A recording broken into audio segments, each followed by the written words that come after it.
Obsessed with passing time and infused with a romantic vision of a vanished past, In the Mood for Love is a typical Wong Kar Wai film. However, by dispensing with the hitherto characteristic use of voice-over narration, Wong instead finds alternate routes into his characters' inner lives that widen the potential of cinema to investigate memory, perspective, and emotion. Early on, as the new pairs of neighbours move in on the same day, removal men inadvertently mix up their property. This proves prophetic, as their space, relationships, and identities will all eventually become intertwined. Later, it is the doubling of the unfaithful spouse's handbags and ties that alerts Li Zhen and Mo Wan to the affair. Significantly, Li Zhen's husband and Mo Wan's wife are never shown face-on to the camera, but are usually presented via telephone, separated from sight by door frames or reversed in mirrors. This has the effect of presenting the pair as other, outside of the film's main narrative thrust and deliberately distancing from the spectator. Wong suggests that through this device we see both relationships, the adulterous affair and the repressed friendship, in the one couple. This absence also eludes a structural distraction. If we cannot see them, then we judge them not as individuals, but as catalysts for our protagonist's emotional experience. Wong also circumscribes the issue of presenting a couple who can reject characters played by Cheung and Leung, two of Hong Kong cinema's most glamorous actors. We are nevertheless given glimpses into the ordeal of the absent pair, the suffocating, cramped environment and lack of privacy from gossiping neighbours and colleagues that wound Li Zhen and Mo Wan's relationship must affect them too. Wong allows us a brief insight into their difficulty through a thorny shared phone call shortly before they disappear from the film altogether. This mirrors the silent call between Li Zhen and Mo Wan near the end. We are also teased with a fleeting shot of Mrs. Chow weeping in the bath. This too is later echoed when Li Zhen allows herself a brief cry after a lecture from her landlady. In both scenes, the edit prevents the moment from lingering, tightly reining in the screen time allotted to the women's parallel outpouring of emotion. The crucial difference is that Li Zhen's anguish is based on what she desires, rather than has acted upon.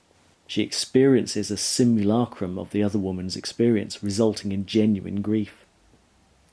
Equally, after Mo Wan and Li Zhen have mutually confirmed their knowledge of their partner's affair, we watch them walking down the street, flirting with one another. Genre and narrative expectations lead us to suppose that their own amour has been stirred, but Li Zhen suddenly stops. She criticises Mo Wan's portrayal of her husband. The scene begins again as before, but with minor differences. We now realise that they are pretending to be the adulterous couple, initiating their affair, the result of a seemingly throwaway question from the prior scene as to how the relationship began. This sequence operates both diegetically, the couple have a second go at their roleplay, and non-diegetically, as the cut and recommencement also stirs us to become aware of film as a medium. It appears as if two slightly different takes have been left in the final edit. A corresponding sequence occurs later when they imagine Li Zhen confronting her husband with her suspicions. This time, Mo Wan disapproves of Li Zhen's performance, and the scene begins afresh, until Li Zhen breaks down in tears at the pain this has caused her to feel. Perhaps bookending the sequence where the affair starts, this game suggests a scene where the affair may end.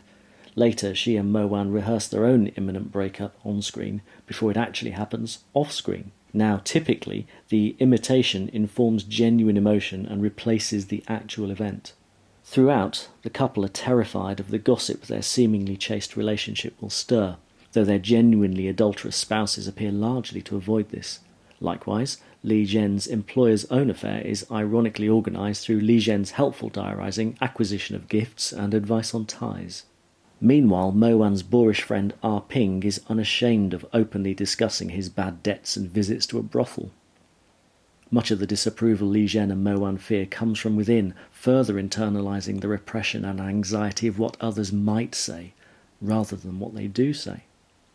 Public and private space within the film is carefully constructed to reflect its central character's emotions. Wong conveys an overcrowded Hong Kong through cinematography and set design that cramps, however elegantly, the characters, trapping them in doorways or pressed against furniture.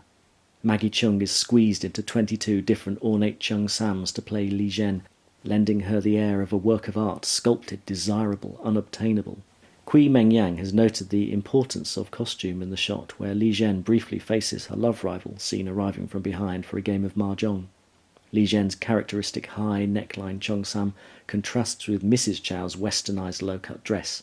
Li Zhen's elaborate, untouchable hair diverges from the other woman's fashionable 1960s flips. Mrs. Chow also arrives with a seductive wiggle, in contrast to the elegance and poise that Maggie Cheung brings to her role. This fleeting sequence, states Kui, verifies Wong's method of expressing certain meanings or feelings by veiling them and showing them also partially. One could add that this is exactly the function of the elaborate dress in itself. Wong also uses those cheongsams to steer the narrative through some editing that seems designed to misdirect the spectator. The usual rules of shot-reverse shot are uprooted when what seems to be a continuous scene is revealed as taking place over different times, signified only by a sudden change of dress, perhaps suggesting how repetition and ritual dominates the Li Zhen-Mo-Wan relationship. Similarly ambiguous, the film's final intertitle mediates on the distance between the past, memories, and the present. He remembers those vanished years as though looking through a dusty window pane. The past is something he could see but not touch, and everything he sees is blurred and indistinct. Have we then been privy to Mo-Wan's perspective? This presents us with a conundrum. The couple miss each other during the penultimate sequence of Mo-Wan's return in 1966. He fails to learn of Li Zhen's separation from her husband and motherhood to a child, which we could reasonably, though not certainly, surmise is his. How could this be taken from Mo-Wan's perspective? Wong has wrong-footed us with ambiguity and blurred and indistinct feeling over narrative logic. Further levels of perspective/playfulness also invite us to question yet buy into the unreality. Li Zhen's ascent of the stairs to Mo-Wan's hotel room, a venue for the possible consummation of their relationship, is shot from multiple angles that contradict a sense of continuous direction. Logically, she is travelling towards her destination, but the editing gives the impression of her hesitation and internal moral conflict.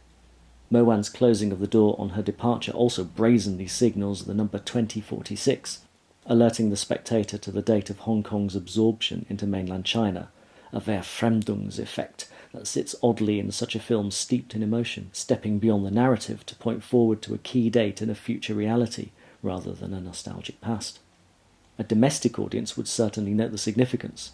While Mo-Wan is a native of Hong Kong, Li Zhen is an immigrant from Shanghai, an aspect that hints at a reading of the film made in the context of the period of handover to the Chinese mainland. It is therefore perhaps significant that it is Mo-Wan who becomes displaced and leaves Hong Kong to live abroad. 2046 is also the title of Wong's sequel to In the Mood for Love, which contrarily avoids continuation of narrative, genre, style and characterization. Mo-Wan's character is wholly inconsistent with Leung's portrayal of him in The Mood for Love.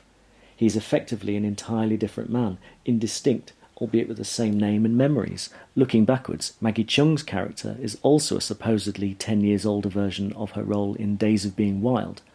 As that film is set only 2 years earlier, the logical impossibility again reinforces Wong's blurred portrayal of remembrance. Chris Berry and Mary Farquhar suggest that In the Mood for Love is not exactly about a lost love, but more precisely about an obsession with what might have been, combining allegorical potential with nostalgia and the desire for different futures. This implies that from the English title, it is the act of being in the mood that takes precedent over the love itself. Another untrustworthy aspect of the film's approach to memory, nostalgia and an imagined past comes in its Bangkok location shoot, which evidently seems to have better resembled a bygone Hong Kong than Hong Kong itself.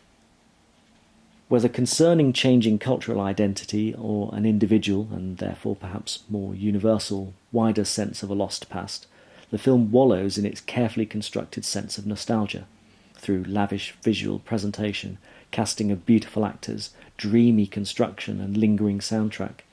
The overall effect suggests a feeling of what Pam Cook calls prosthetic memory, a deliberately nostalgic evocation of an idealised past that requires suspended disbelief, predicated on a dialect between longing for something idealised that has been lost, and an acknowledgement that this idealised something can never be retrieved in actuality, and can only be accessed through images.